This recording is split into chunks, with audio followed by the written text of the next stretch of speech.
Hello everybody, these are 5 things to expect from Manchester United's game against West Ham. Now this is the return of the series. If you enjoyed, leave a like, comment and subscribe. Stay tuned for more videos, and yeah, don't forget to subscribe. But let's get into it. So the first thing to expect is obviously Højlund to, well, I expect Højlund to score. I mean, after 3 goals in his last 3 Premier League games, obviously in the first 15 games of the season, Premier League season, he struggled to score goals. Ultimately, he found that really difficult at Manchester United. But since that, he's got a few goals in the Champions League, starting to score goals in the Premier League, and that's something that we love to see. I mean, like, it was a great goal against Tottenham, a scruffy finish against Wolves, and a great instinct finish against Aston Villa. So he is starting to score goals.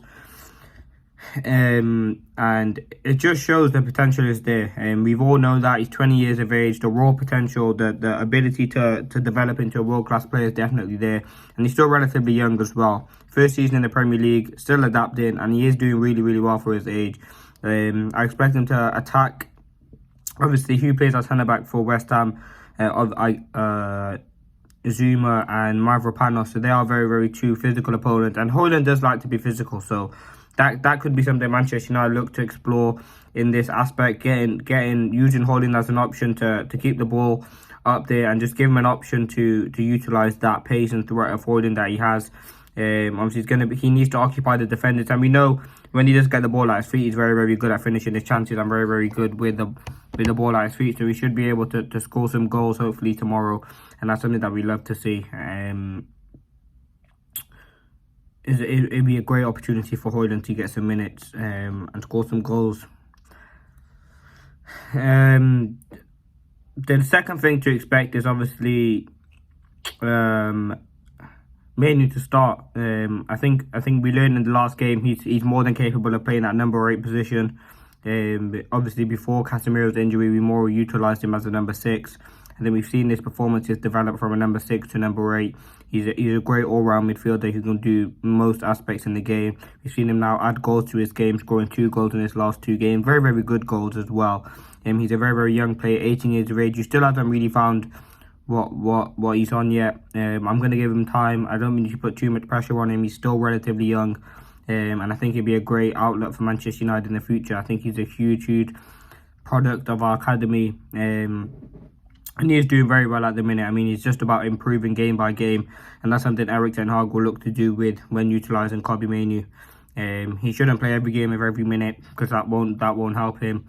When Mason Mount, Eriksen slowly come back into the fray, I'm sure we will see less of him, which obviously we don't. We want him to play every game. He started the past 8 games now, or 9 games, and he's doing fantastically in that position. So you got to give him the time, give him the momentum, and I'm sure he'll be able to do us proud. I think he's been fantastic, and in that West Ham midfield is going to be very compact, and this calmness and composure in midfield will be well needed in a game like this. And yeah, let's see what we can do.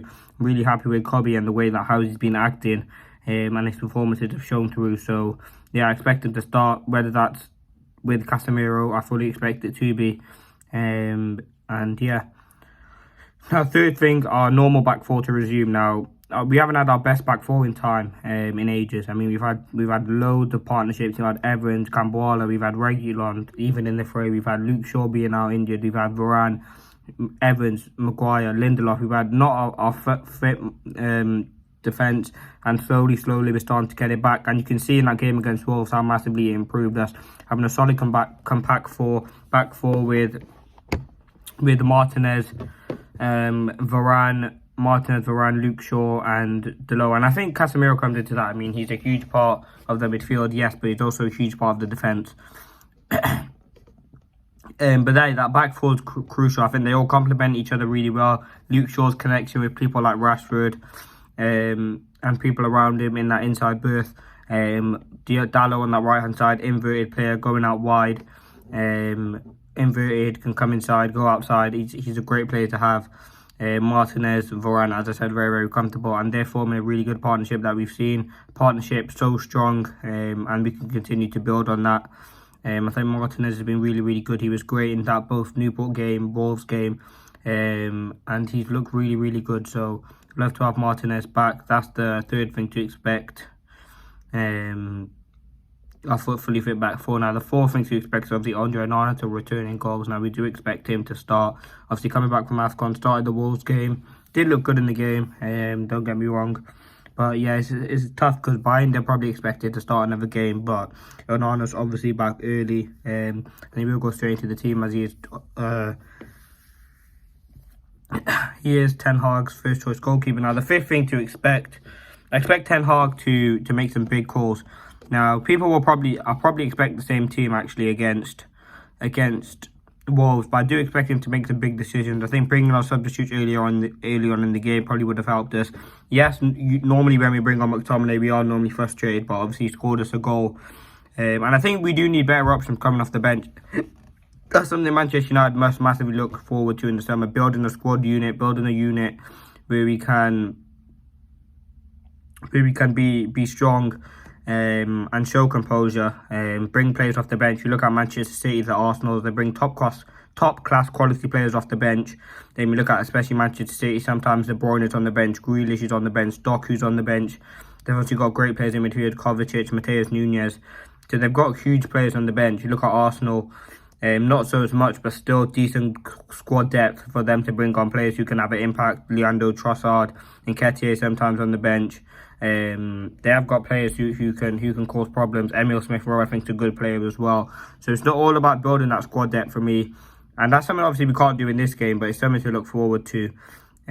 But yeah, I think Ten Hag needs to make changes if it's not going right. But yeah, let's see what happens. I think it'll be a tough game. I think the threat of West Ham quickly, the final thing to expect is a threat from West Ham. I think Jared Bowen, Mohamed Kudus, the threat that they bring is a huge threat, and we need to be careful. Remember, bearing in mind, we did lose 2-0 to them only a few months ago, so it's all about being careful. I think Manchester United should be able to get the win today.